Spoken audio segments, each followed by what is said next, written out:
Hi guys, wee Bob here, and I am in my little room trying to do a video. Yeah, how's life for everybody? This week I am doing a video on the Friday Foursome that Novabug puts out. The question, I'd seen Kev down the rabbit holes video. I thought, why don't I just do my own video? And I always kind of get these things in my head, and then I go, okay, what's my answer's going to be? And I think, okay, I'll have a think about it, come up with some stuff, and struggle, and then I end up thinking, do I do the video, do I don't do the video? So I thought I'll go ahead and do the video. So I think the question is your 4 most disappointing gaming moments or gaming systems. And for me, I've got my 4 wrote down here.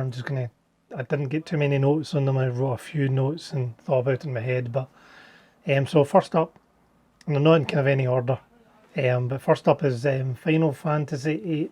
Now, I looked online just to see when Final Fantasy VIII was released, and apparently it was released in 1999. I would have been late teenager at that point, and Final Fantasy VII was one of my most favourite games ever. I loved Final Fantasy VII. Played it for hours and hours and hours, and I think I was really looking forward to Final Fantasy, and I probably paid full price for it. So 40 quid potentially at that time, and I was maybe working part-time, so I would have had some money to buy it. But I don't know what it was about Final Fantasy VIII. It just, Final Fantasy VII was so good. Then when Final Fantasy VIII came around, and this is kind of a theme a wee bit, I guess. When Final Fantasy VIII came along, I thought, oh, yes, this is going to be good. It's going to be the same characters. And I'd never really been introduced to Final Fantasy before.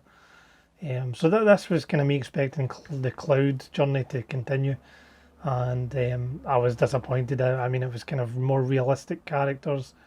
The kind of blocky PlayStation 1. But at the time you would have been like, ooh, that's some really good graphics.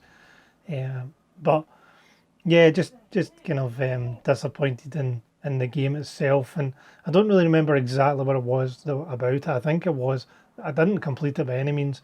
I think I spent a good number of hours playing it, trying to go on with it, and trying to get through the game, but it just wasn't happening. We're trying to record this with nobody shouting in the background.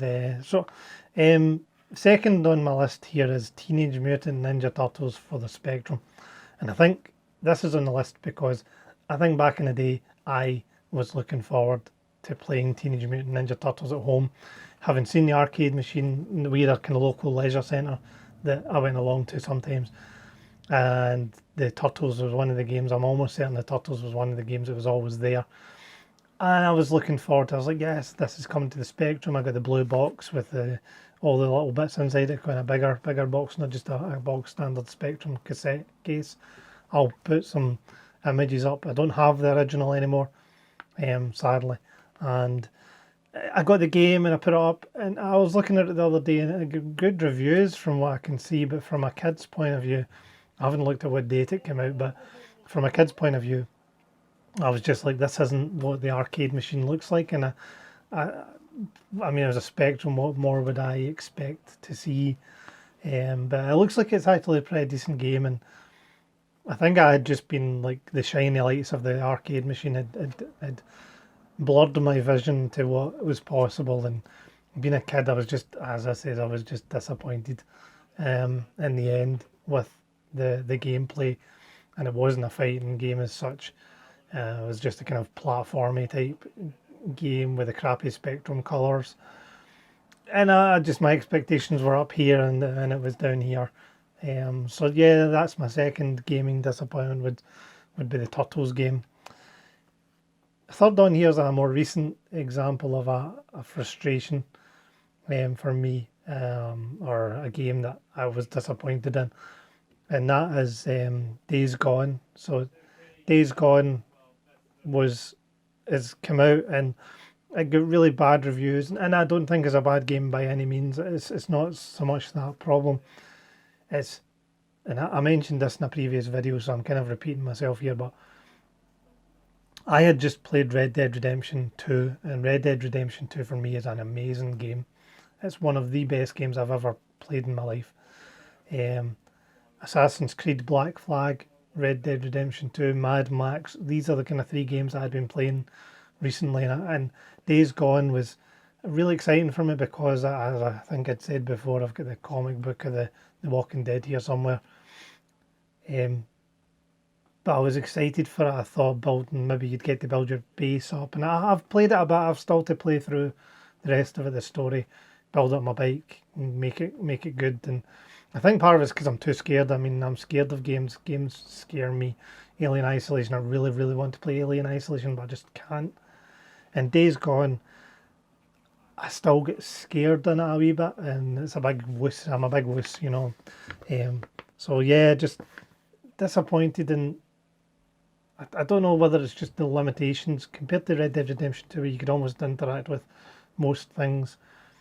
There was just a kind of invisible wall syndrome feeling that way, that you get to the end of a map and they're trying to stop you getting from somewhere else or interacting with someone, so they put this invisible wall in place. I'm not saying that's what Days Gone does. It's just that's the feeling I've got, is that I'm being stuck into a pigeonhole of what I'm supposed to be doing. But I'm enjoying it. It's just it's a disappointment from the big build up that I'd seen, the kind of big budget marketing that they put into it, and then they delayed it for a while. So when it came to it, you're just like, okay, this should be good, and it just did, because I'd followed from Red Dead Redemption up to this. It was just that kind of disappointment that I had. So continuing on to my finals, or the first ones, we've got Final Fantasy VIII. Like I said, it's Teenage Mutant Ninja Turtles, Days Gone, and finally on here, my first game on the Mega Drive. One of the games I just was like, oh, this. I now have an arcade machine in my house. Was Sonic the Hedgehog in the Mega Drive, and I loved Sonic the Hedgehog. And I know that there's a love-hate relationship with Sonic. It's just difficult because you've got this issue where you've got to run through the level fast, but you've actually got to kind of try and slow yourself down and play it like Mario. I think that's how I'd heard somebody describe it to me. I didn't have that problem because it was one of the only games I had for my Mega Drive, so you naturally just play through the game, and you play again, and I completed Sonic back in the day numerous times, getting all the crystals, which apparently is a great feat, but for me it was just, I was a big gamer back then.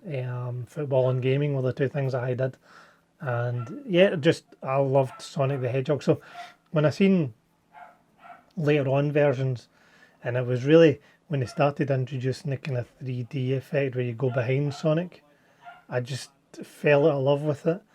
And I'd recently I've got a PlayStation Plus membership, so it came up as a download that you could get, and I was really excited. I was like, yes, good. I've got a Sonic game that I can go play, and I booted it up, and you have to create yourself a wee fox character or something. Very childish, very cartoony, and I struggled with. I was like, okay, this isn't. I'm older. This is too babyish for me. But I went along with it a wee bit. I created my character, and started playing the game, and I was like, yeah, no, this is the 3D version. Yeah, I mean, you're literally just, it just feels like you're getting dragged along with the game. There's no ability, and I think with the original Sonic, you were able to kind of stop yourself from being dragged along. It was easy to get dragged along, but even more so with these modern games. I don't remember which one it is. It's Sonic. I'll need to look it up, and then I'll put some sort of footage in the corner.